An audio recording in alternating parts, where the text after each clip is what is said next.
Bienvenidos a Desinfotalks. En el capítulo de hoy vamos a tratar un tema muy especial, el caso de México. Estamos ante las elecciones más importantes y más grandes en la historia del país, rodeadas de un ambiente de violencia y desinformación, y en la cual, bueno, ya sabemos los resultados. Por primera vez en la historia de México, una mujer fue elegida como presidenta de la nación, y también la primera vez en la historia de México donde dos mujeres compitieron por la presidencia. Sí, la verdad que sí.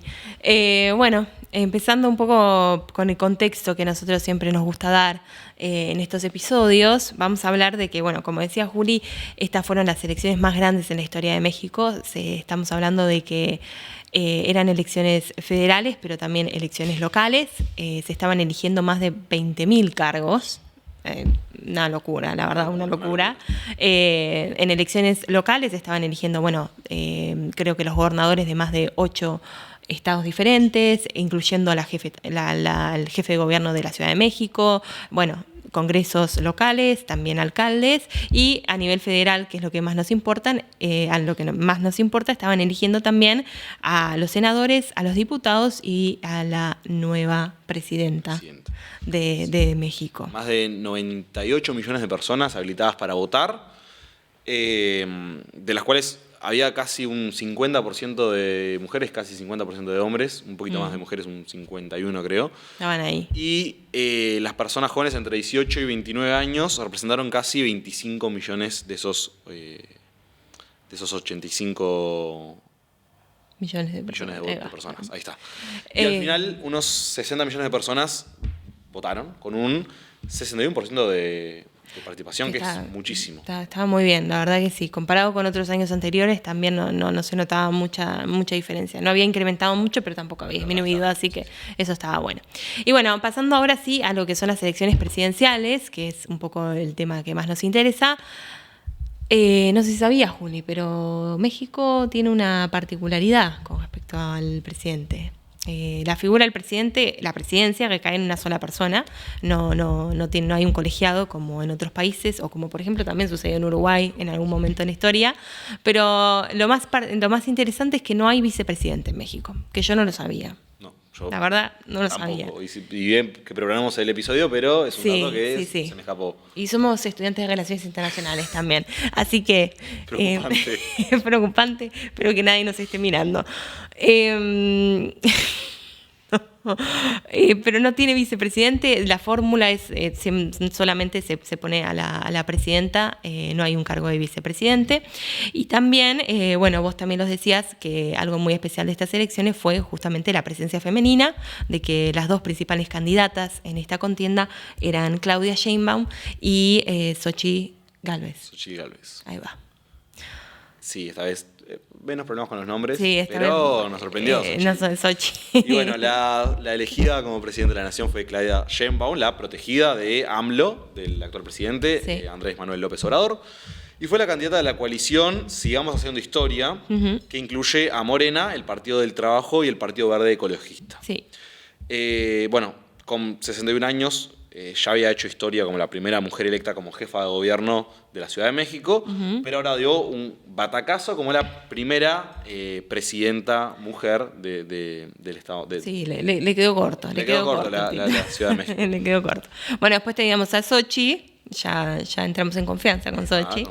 Que Xochitl estaba representando a la coalición Fuerza y Corazón por México, que incluía al famoso partido el PRI. Incluía también al PAN y al PRD. Ella tenía una postura que era mucho más crítica del gobierno de AMLO, lo había criticado en varias ocasiones, y el tema que probablemente más le interesaba a Xochitl era el tema de la inseguridad, ¿no? Sí, yo creo que también fue el tema central de las elecciones. Tal cual, ¿no? Bueno, sí, México es un país muy inseguro. Muy inseguro. Incluso yo leía que ella había propuesto construir una cárcel súper tecnológica en México, al estilo Bukele. Ahí está, sí. Y bueno, y del otro lado, Claudia, ella, la promesa era continuar con la agenda que había promulgado AMLO. Exacto. En el país. Y también tenemos al tercer candidato. No nos olvidemos. Pobre Jorge. Jorge Álvarez Mañez, 39 años, que se presentó como el candidato más joven y el único hombre en la competencia, con una propuesta más independiente, alegando ser el único capaz de vencer la vieja política mexicana. Sí. No le salió muy bien, se escuchan varios de esos. sí, hay. Ese discurso de venir a Sí, vencer sí, la sí, vieja sí. política. Hay muchos. Hay muchos. Y bueno, Claudia ganó con cerca del 60% de los votos, superando incluso los resultados que obtuvo AMLO en las elecciones pasadas, en 2018, y su victoria marcó un antes y un después en la historia política de México. De México y Norteamérica, ¿no? Sí, También. Norteamérica, Latinoamérica. Sí, Latinoamérica, una mujer Sí, hemos tenido, pero ahí vamos conquistando. Sí. Bueno, y otro aspecto que también mencionábamos al principio es el tema de la violencia, ¿no? Ya es de público conocimiento que México es un país muy inseguro, que sufre altos grados de violencia, y se vio mucha violencia en lo que tiene que ver, violencia política, violencia durante el proceso electoral.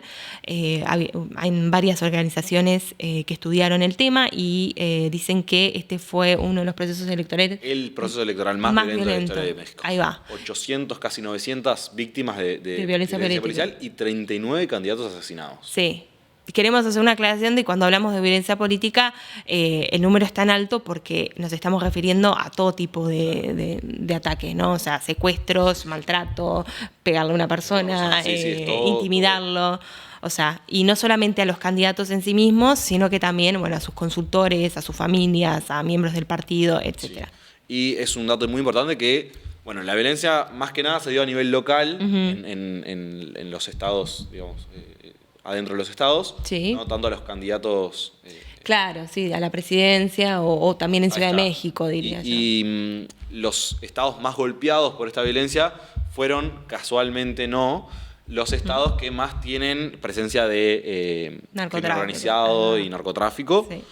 Entonces es un dato preocupante, sumado a que, bueno, el principal tema de la campaña fue la inseguridad. Claro, sí, bueno, creo que se explica por sí solo de que estas personas lo que buscaban era, bueno, mantenerse en el poder, ¿no? O sea, tratar de elegir candidatos que les dieran un poco vía libre para seguir actuando.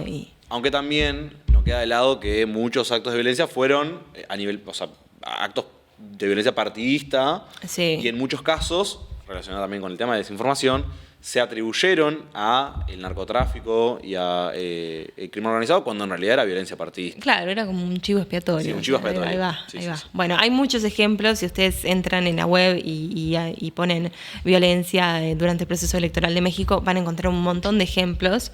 No los vamos a mencionar todos porque no vale la pena, pero bueno, hubo uno... Fue el más importante, muy impactante, que fue el de Giselle Gaitán. Ahí va, en pleno acto político. Sí, en pleno acto político en Celaya, Guanajuato. Fue acribillada durante el evento en campaña mientras se hablaba de seguridad pública. O sea, es terrible. La verdad es que sí, me río, pero es terrible. Terrible. Sí, y bueno, también la violencia no terminó previo a las elecciones, sino que durante las elecciones también. Robo de boletas. Entraba gente armada, mataba a las personas. O sea, no se podía llevar adelante el proceso electoral con total paz y tranquilidad. El de esta señora fue uno de los, como tú me decías, muchos casos que ocurrieron durante las elecciones. Ahí va. Y bueno, y ahora hablando de desinformación, ¿no? Porque otra vez que nos compete. Sí, que nos compete, sí. México es un claro ejemplo de desinformación, creo yo. Ya todos sabemos lo que es la desinformación, la difusión, creación de contenido falso para engañar a otra persona.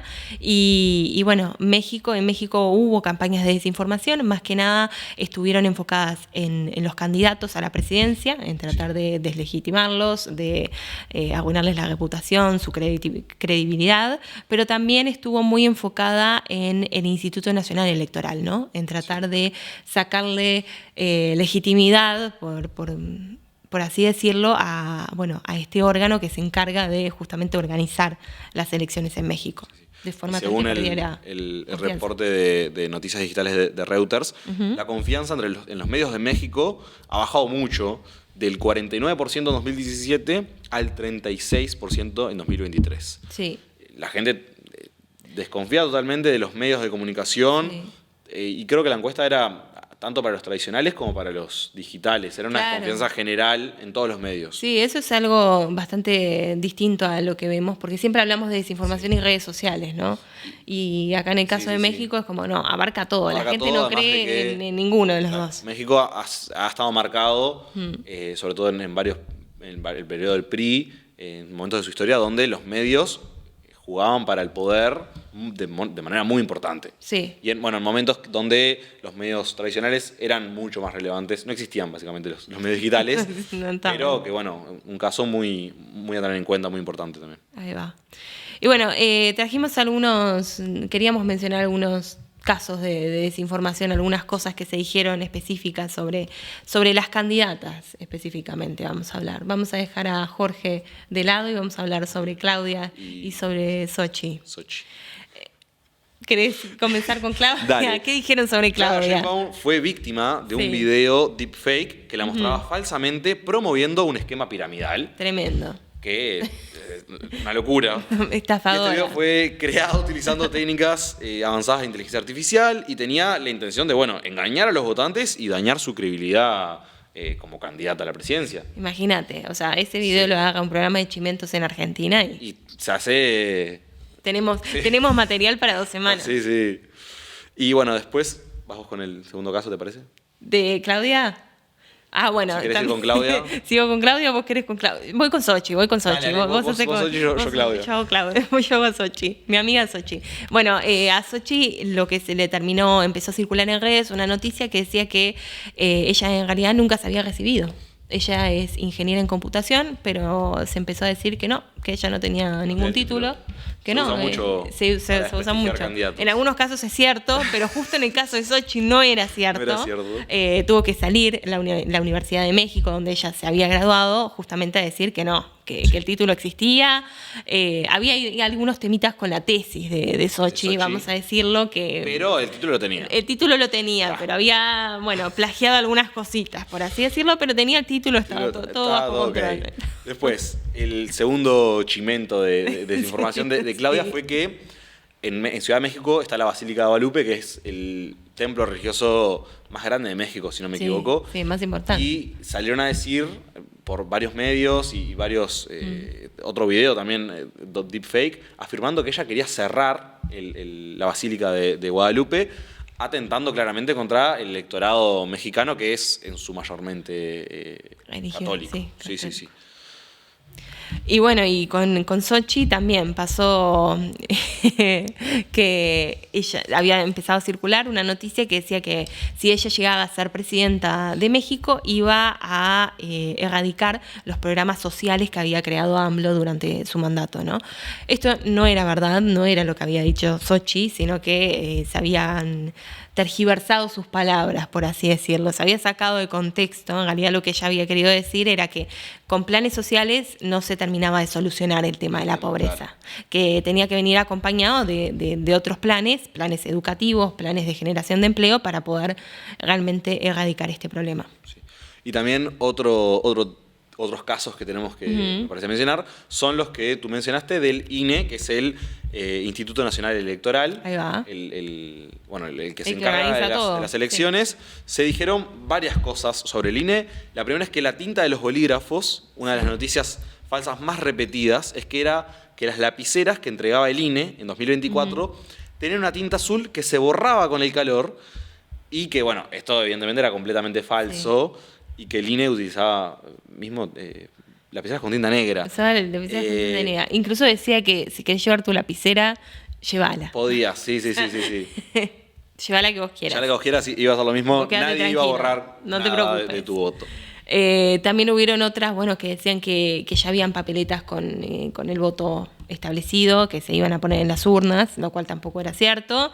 E incluso también empezó a surgir información sobre el día de votación, ¿no? Se trataba de confundir a la gente diciendo, puedes votar en otros días, otros horarios. En otros días, o había uno que decía, si vos querés votar el partido Morena, en realidad el día para votar este partido es el 3 de junio y no el 2 de junio. Sí. Esto para tratar de suprimir, el voto claramente de algunos partidos. Y bueno, para ir cerrando este capítulo y un poco llevándolo para la reflexión y para preguntarnos un poco entre nosotros y a nuestros oyentes, pero es el tema de la desinformación de género, ¿no? Sí. Es un término que no se utiliza mucho, pero hay gente que lo utiliza. No sé si está bien utilizado, si no. ¿A vos qué te parece? ¿Existe la desinformación de género? ¿No existe? ¿No lo tendríamos que llamar desinformación de género? Yo creo que desinformación es desinformación en general, pero es importante también ponerle el foco en estos casos donde el género juega una parte tan importante en las elecciones y también con esta impronta tan histórica. Sí. Yo creo que es importante visibilizarlo, sin duda. Sí. Yo opino igual que vos. No sé si utilizaría la palabra desinformación de género. Pero es desinformación. Pero sí, hay cierta verdad en que a veces, a los candidatos capaz que masculinos... Sí, no se les hace los mismos comentarios y se les toma con la misma vara que las candidatas femeninas. Exactamente, ¿no? También muchos comentarios sobre su cuerpo, su peso, su habla, su altura, su forma de hablar. Claro. Estas cosas, como tú mencionás, no se suelen ver en candidatos masculinos. No, o por lo menos no tanto, ¿no? Es como que se las cuestiona mucho, ¿no? Sí. Se cuestiona mucho si están capacitadas para el puesto, si son idóneas para el puesto o no lo son. Y en el caso de los hombres, a veces capaz que están esas críticas están más dirigidas a sus propuestas. Y no a su persona. No tanto a sus personas. También hubo mucho foco en las dos sobre el tema de su familia, sus orígenes. Claro. Algo que normalmente en los candidatos masculinos no se tiene en cuenta nunca. No, viste, es como mucho más personal en el caso de las mujeres también. Sí, muy estereotipado también, sí. Sí, no utilizaría capaz que la palabra desinformación de género. Pero es desinformación y hay una diferencia, yo creo, también. Pero bueno, lo dejamos para los oyentes, para que reflexionen, para que piensen, que nos digan qué piensan. ¿Qué piensan de Sochi? ¿Qué piensan de Claudia? ¿Qué piensan de Sochi? ¿Qué piensan de Claudia? Y bueno, muchas gracias por escucharnos y bueno, síganos en nuestras redes. Nos vemos en el próximo capítulo.